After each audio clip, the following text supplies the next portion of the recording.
tudo bem? Sejam bem-vindos a mais um vídeo do canal Paideia. Hoje para a gente continuar a nossa conversa sobre o período napoleônico. Já falamos sobre a chegada do Napoleão, falamos sobre o período do consulado. Agora é momento de a gente falar da consolidação, do auge, deste famoso governante e também o início da sua decadência. Então o vídeo de hoje traz um pouco da história do Império de Napoleão Bonaparte. Então fica aí, deixa sua curtida, segue o canal e vem comigo para a gente entender um pouco disso. Então em 1804, Napoleão Bonaparte deixa de ser um dos cônsules e é proclamado e é coroado imperador da França. Na verdade, ele se autoproclama. Este momento da coroação do Napoleão guarda aí um episódio muito curioso da história, já que era tradição das famílias reais, das casas reais, ser coroado pelo Papa, demonstrando a influência e o poder da Igreja, ainda neste momento do início do século XIX. Mas o Napoleão, no ato da coroação, ele tira a coroa das mãos do Papa e ele mesmo se proclama imperador, num recado muito claro de que o Napoleão não aceitaria que ninguém estivesse acima dele na França ou tivesse poderes superiores a ele. Então é nesse clima que começa o período napoleônico, O Napoleão já consolida em 1804 a França como a maior potência militar da Europa, já reativando os conflitos que ele tinha conseguido amenizar no início do consulado, lá em especial em 1802, quando ele assina os acordos de paz com muitos dos seus então inimigos. Logo no início do seu reinado, ele vai ter que enfrentar a terceira coligação. A terceira e a quarta coligação dos países que tentaram impedir esse avanço expansionista do Napoleão e também o avanço dos ideais liberais que agora estão fervilhando e borbulhando da França nesse momento, vão deixar algumas marcas históricas. A terceira coligação coloca fim, com os domínios do Napoleão ao famoso Sacro Império Romano Germânico. E no lugar dele, Napoleão passa a controlar esta região norte da Europa e consolida e constrói aquilo que vai ficar conhecido como Confederação do Reno. Isso vai provocar que em 1806, logo em seguida, aconteça a quarta coligação. Esta quarta coligação, também vencida por Napoleão, consolida de fato o Napoleão como grande senhor militar da Europa, A partir de agora, o Napoleão altera completamente todo o mapa europeu, porque ele passa a dominar boa parte das grandes casas reais, dos grandes reinos e dos países europeus, e no lugar desses reis que são destituídos por Napoleão, Napoleão vai distribuir os tronos e alguns dos principais cargos políticos para seus parentes mais próximos, numa prática aí direta de nepotismo, mas o que é mais significativo é a alteração do mapa europeu nesse momento. Então, a partir de agora, o Napoleão, em 1806, 1807, Napoleão consolida parte do seu grande projeto, que era transformar a França na maior potência militar e na maior potência econômica. Militar ele consolida de fato e de forma indiscutível, mas ainda como grande potência econômica, Napoleão ainda tinha um problema. Ainda tinha sua grande pedra no sapato, que era a Inglaterra. Já que a Inglaterra, por ser uma ilha, Napoleão não conseguia usar a sua grande força, a sua grande vantagem militar e conseguir invadir, porque todas as vezes que ele tentou invadir ou enfrentou a Inglaterra, em especial por mar, ele acabou sendo derrotado pelos ingleses. Então, o que o Napoleão vai recorrer a partir desse momento, em 1806, é usar uma estratégia política para enfraquecer e tentar vencer a Inglaterra. E aí, em 1806, o Napoleão decreta aquilo que vai ficar conhecido como bloqueio continental.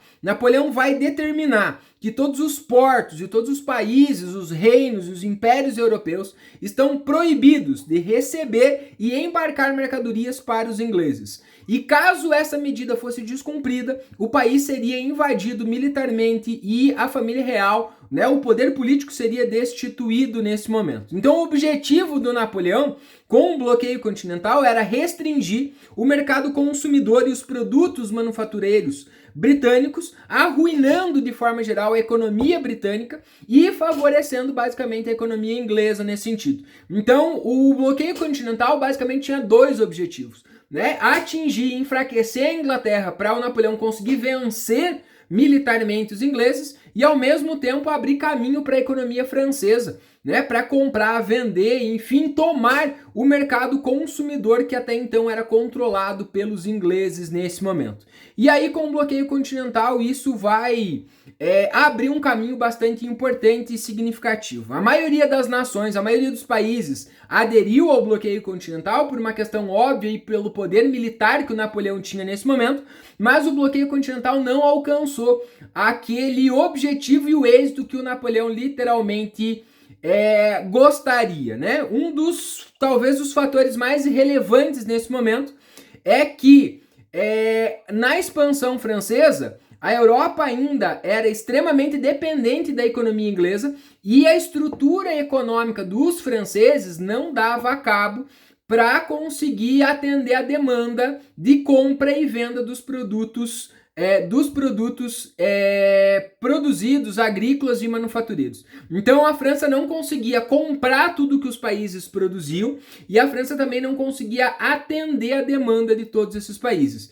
Por isso que, de uma forma geral, o bloqueio continental é marcado por uma série de contrabandos de países que tentaram burlar, né, esse embargo econômico, né, e em alguns momentos a gente vai ter aí a quebra desse bloqueio continental, tá? Em especial por dois países, né? Portugal, que aí a gente vai ter uma história muito específica que vai afetar diretamente a nossa história, a nossa independência da colônia até então, né, da história do Brasil, e a Rússia, que vai ter um papel extremamente importante nesse sentido, porque acabaram sendo um dos primeiros países a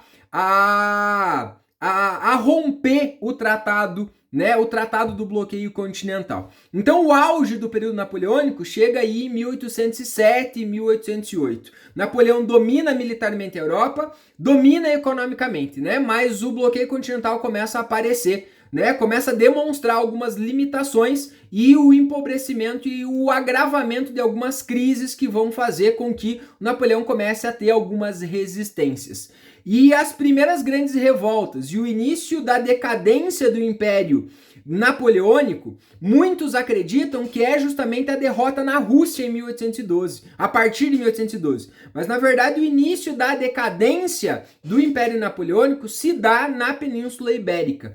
Então um dos países que acabou não cumprindo com o bloqueio continental foi Portugal. Portugal enrolou Napoleão até o último momento, porque Portugal encontrava-se numa situação extremamente delicada.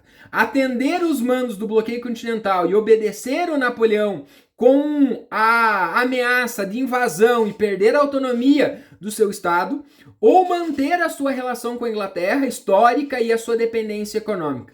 Então, a situação em que Portugal se encontrava é muito daquilo que um ditado popular nosso aqui acho que talvez exemplifique. Se correr o bicho pega, se ficar o bicho come. Então Dom João fica numa situação extremamente delicada. Se rompe com a Inglaterra, ele vai ter um problema sério. Se não obedece o Napoleão, tem um problema sério. Se obedece o Napoleão, ele tem um problema sério com a Inglaterra.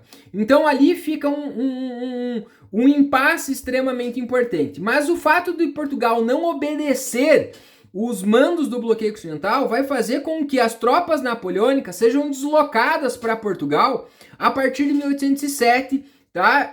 Para que então Portugal cumprisse o bloqueio continental. Mas a invasão, né, do Napoleão sobre a Espanha vai acabar provocando um grande problema. A Espanha era aliada da França, tá? Mas o imperador francês enganou o rei espanhol justamente pelo fato de que a promessa do Napoleão era o seguinte: eu vou tomar o país, eu vou tomar Portugal, vou invadir Portugal, né? Ele pediu para o rei espanhol abdicar o trono para que logo depois da tomada desse território, o Napoleão então dividiria o território de Portugal com o rei da Espanha e ele passaria a governar esse território e parte, né, além do território da Espanha, parte do território de Portugal.